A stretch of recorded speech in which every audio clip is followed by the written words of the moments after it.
دیدی عکس دوست دخترم تتو زدم؟ جدی؟ نه ببینم. دیگه هیچی نیست.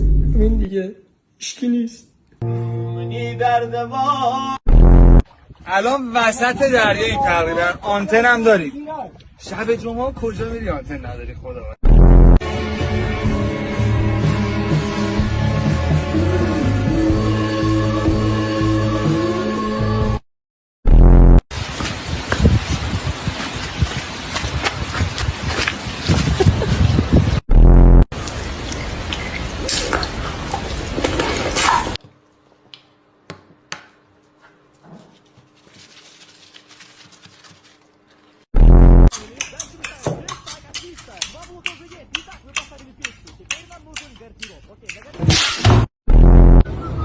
Steve.